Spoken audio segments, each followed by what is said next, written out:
بلا تاخیر آج کے ہمارے عظیم مہمان اور ہم سب کے استاد بھی اس لحاظ سے ہیں الحمدللہ کہ بلا شاہ صاحب کو کسی تعارف کا کہ محتاج نہیں ہے، اور نہ میری پاس وہ الفاظ ہیں. میں تو صرف اتنا شکریہ ادا کرتا ہوں کہ الحمدللہ میری چھوٹی سی گزارش پر بلا شاہ صاحب نے اپنا قیمتی وقت نکالا.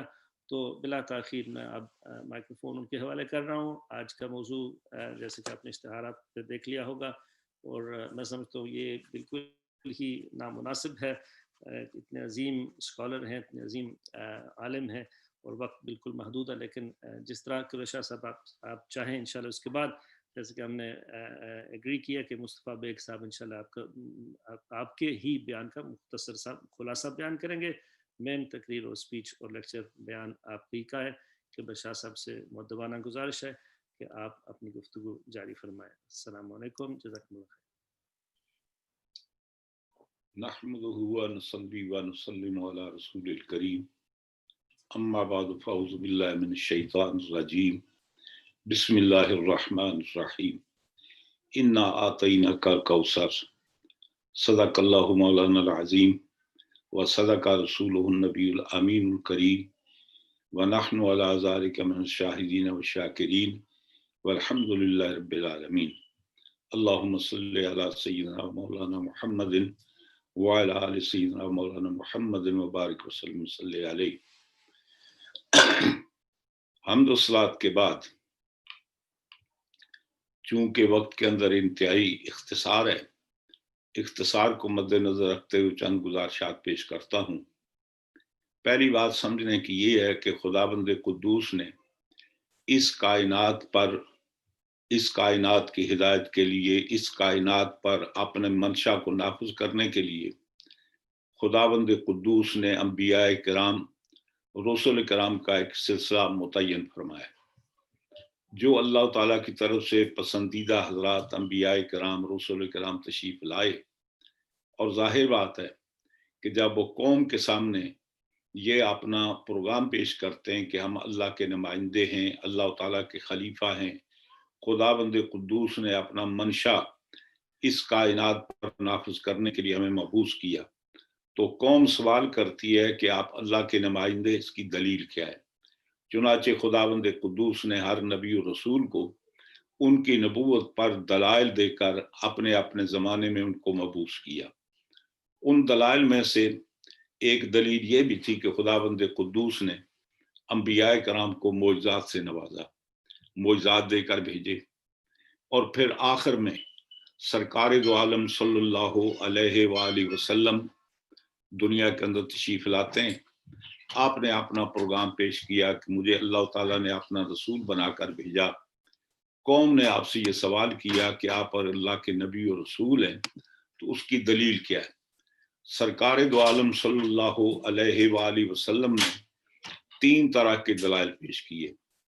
پہلی دلیل یہ، حضور فرماتے ہیں وَلَبِثْتُ فِيكُمْ عُمَرًا، تمہارے اندر میری عمر کا حصہ گزرا، میرا بچپن تمہارے سامنے گزرا، میرا لڑکپن تمہارے سامنے گزرا، میری جوانی تمہارے سامنے گزری. کیا تمہارے لیے گنجائش ہے کہ میرے بچپن، میرے لڑکپن، میری جوانی پر انگلی اٹھا سکو اور کوئی ایسا تم نے کام دیکھا ہو جو ناپسندیدہ ہو؟ دوسری بات، اللہ تعالیٰ نے سرکار دو عالم صلی اللہ علیہ وسلم کو آمت الناس کے لیے معجزات سے نوازا، طرح طرح کے معجزات دے کر ان کو مبعوث کیا. اور تیسری سب سے بڑی دلیل کلام الہی، اللہ تعالیٰ کا قرآن ہے، جو قیامت تک کے لیے حضور کے عظیم معجزات میں سے ایک معجزہ ہے.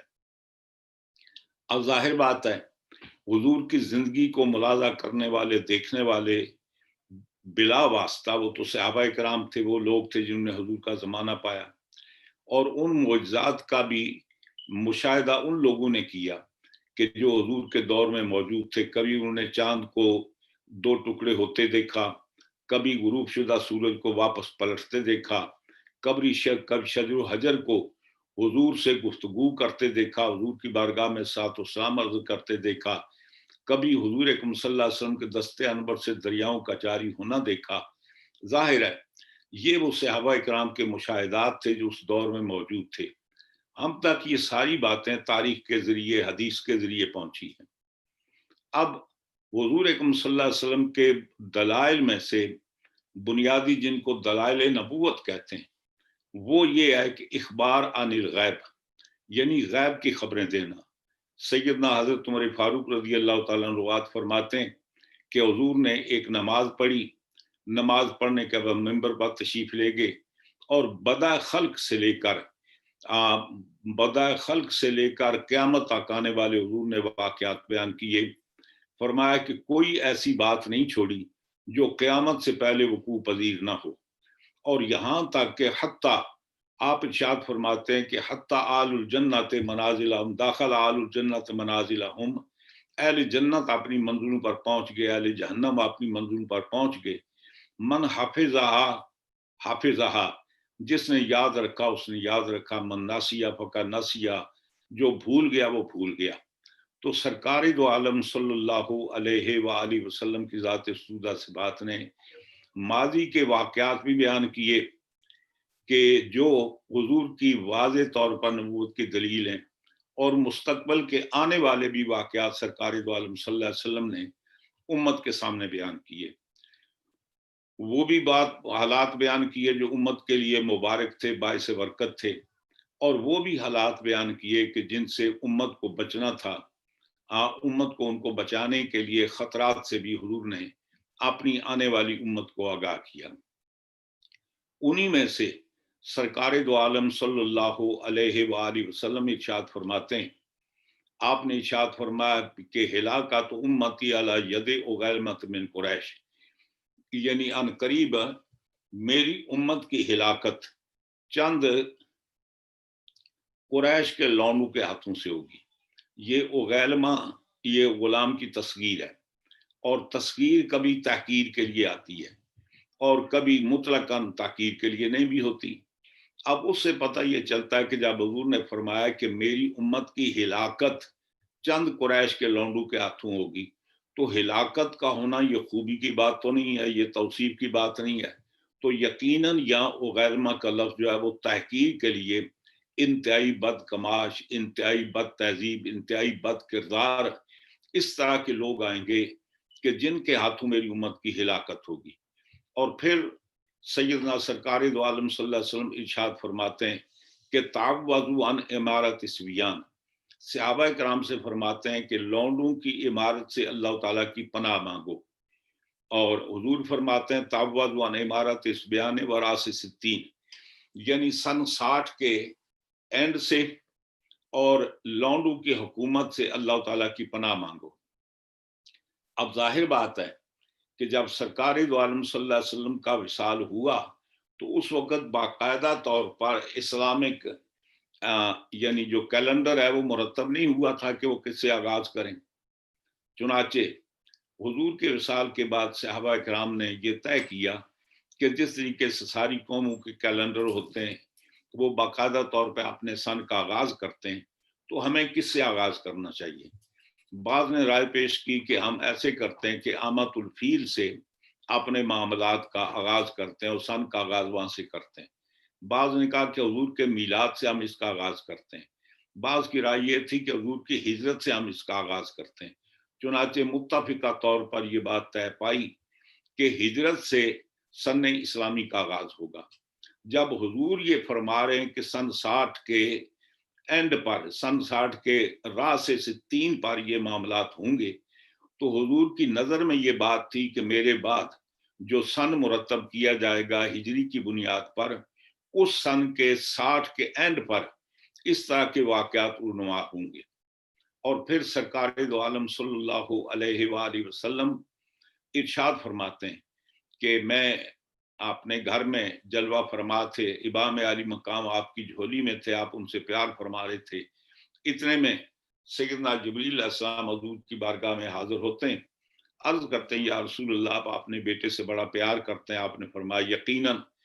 تو آپ فرماتے ہیں کہ اس آپ کے بیٹے کے ساتھ تقتلوا بشات الفرات، بشت الفرات فرمایا کہ اس آپ کے بیٹے کو فرات کے کنارے پر شہید کیا جائے گا، اور اگر آپ چاہیں تو اس وادی نینوا، اس وادی طف، وادی کربلا کی مٹی آپ کو پیش کر سکتا ہوں۔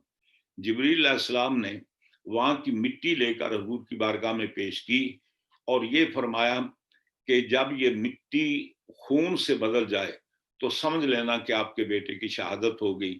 چنانچہ آپ نے میری اور آپ کی ماں حضرت سیدہ ام سلمہ سلام اللہ علیہا ان کو یہ ارشاد فرمایا کہ فجعلیہا فی قارورۃ، اے سلمہ ایسے کرو کہ اس مٹی کو ایک شیشی کے اندر ڈال کر رکھ دو، وَإِذَا تَحَوَّلَتْ دَمًا، اور جب یہ خون کے اندر بدل جائے تو سمجھ لینا کہ ہمارے بیٹے کو شہید کر دیا گیا۔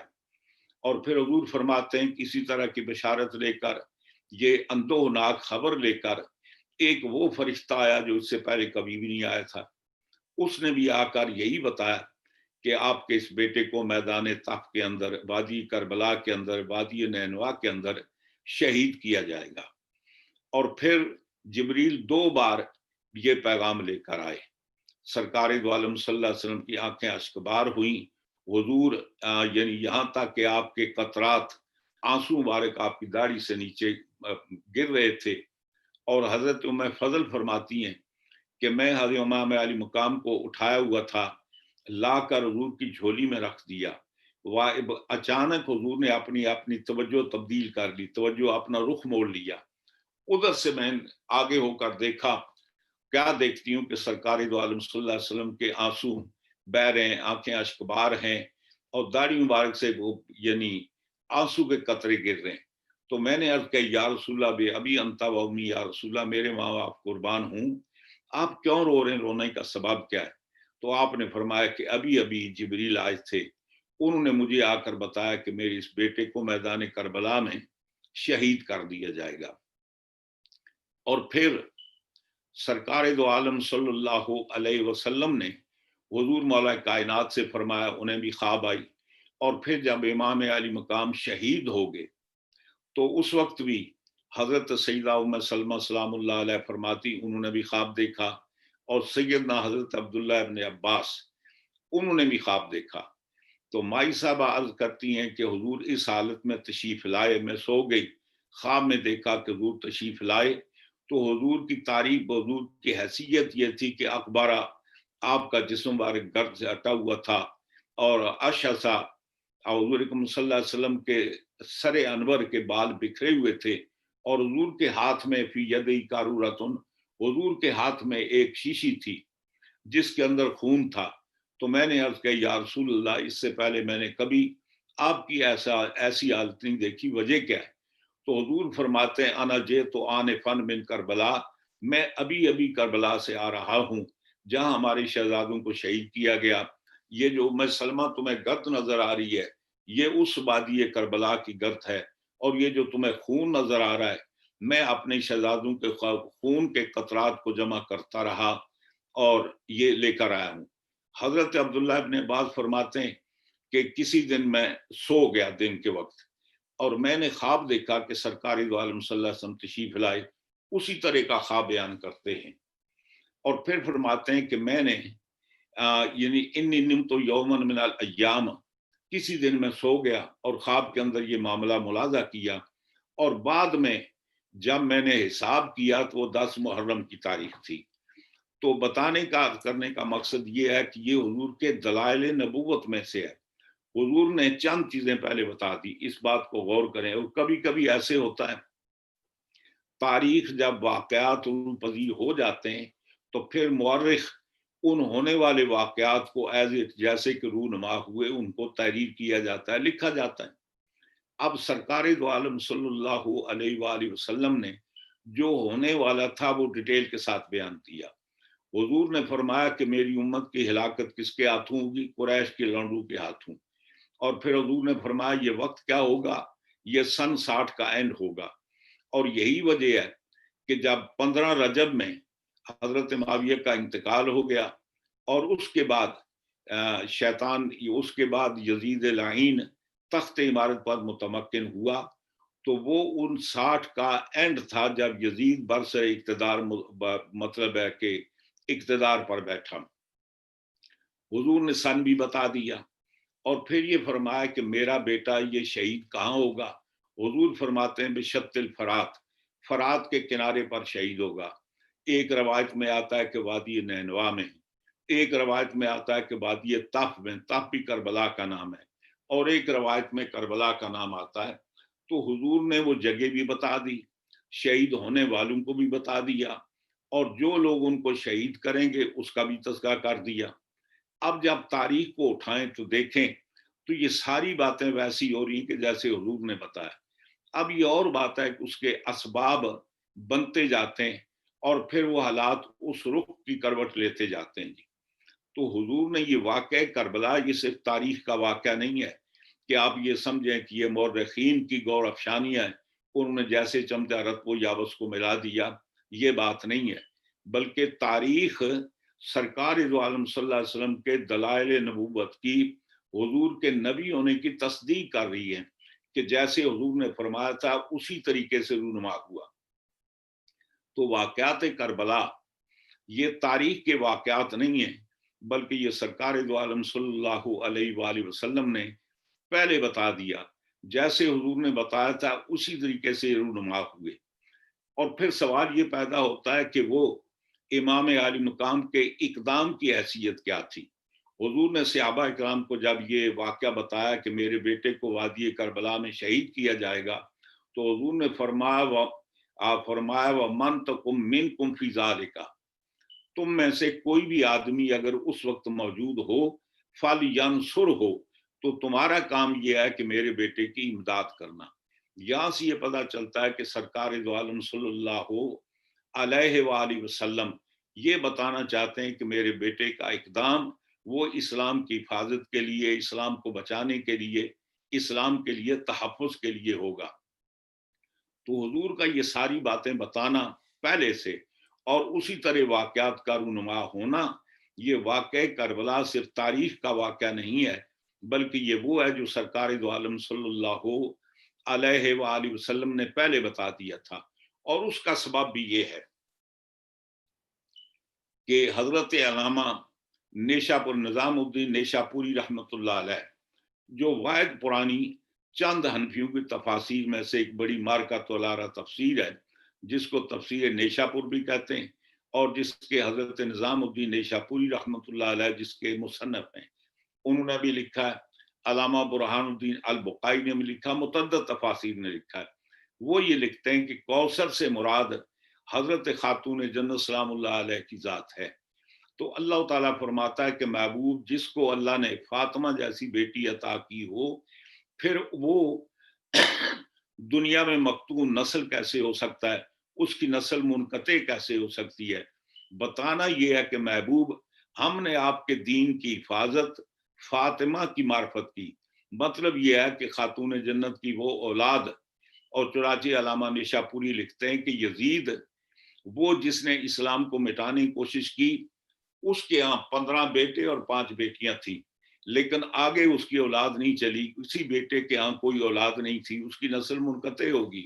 اور ایک خاتون جنت تھی، ان خاتون جنت کے پھر حضرت امام حسن مجتبیٰ کے 2 بیٹے ہیں کہ جن سے آگے اولاد چلی، حضرت امام زید ہیں، حضرت امام حسن مثنیٰ ہیں، اور امام علی مقام کے بیٹے سیدنا حضرت امام زین العابدین ہیں۔ اب پوری دنیا بھری ہوئی ہے، یہ وہ لوگ ہیں کہ جنہوں نے اسلام کی آبیاری کی، اسلام کو پھیلایا۔ چنانچہ علامہ نیشا پوری نے ائمہ اہل بیت کا نام لیا۔ تو اصل قصہ یہ تھا کہ سرکار دو عالم صلی اللہ علیہ وسلم نے قوم کو یہ بتا دیا، جو میں دین لے کر آیا، اس دین کے لیے اگر خون دینا پڑے گا تو فاطمہ کی اولاد موجود ہے، اس دین کے تحفظ کرنا ہے تو خاتون جنت کے اولاد موجود ہے۔ چنانچہ سیدہ کائنات حضرت خاتون جنت سلام اللہ علیہ کی اولاد امجاد ہر دور میں انہوں نے جب بھی اسلام پر اڑا وقت آیا، اسلام پر مشکل وقت آیا، دشواری پیش آئی، تو انہوں نے بڑھ کر آگے چل کر اپنی جانوں کے نذرانے بھی پیش کیے، اپنی زندگیوں کو بھی اس کام کے لیے وقف کیا اور دین کی تبلیغ کرتے رہے۔ اب یہاں ایک سوال پیدا ہوتا ہے کہ عام طور پہ کثرت کے ساتھ یہ بات مشہور کر دی گئی ہے، یہ کہتے ہیں کہ امام علی مقام کو ان کے شیعوں نے بلایا اور انہوں نے بلا کر میدان کربلا میں ان کو شہید کیا۔ پہلی بات دریافت طلب یہ ہے، کیا حضرت امام علی مقام کے دور میں بحیات قضائیہ جو موجودہ دور میں شیعہ موجود ہیں، روافض موجود ہیں، کیا اس طرح کا کوئی فرقہ ان کے دور میں موجود تھا؟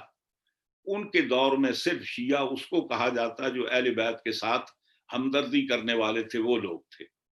دوسری بات یہ کہ امام علی مقام کو سب سے پہلے یزید کے تخت عمارت پر متمکن ہونے کے بعد اہل کوفہ جمع ہوئے، اور جمع ہو کر امام علی مقام کی بارگاہ میں خط لکھا، اور خط کا عنوان یہ تھا کہ ہم بغیر امام کے ظالم ہم پر حکمران ہے، ہم آپ کو دعوت دیتے ہیں کہ اگر اس وقت آپ نے آ کر اس کشتی امت کا سہارا نہ بنے تو قیامت کے دن پھر آپ کے نانا جان کی بارگاہ میں ہم آپ کی شکایت کریں گے کہ اسلام پر ایک مشکل وقت آیا تھا، ہم نے آپ کے بیٹے کو بلایا، ہم نے خطوط لکھے لیکن وہ تشریف نہ لائے۔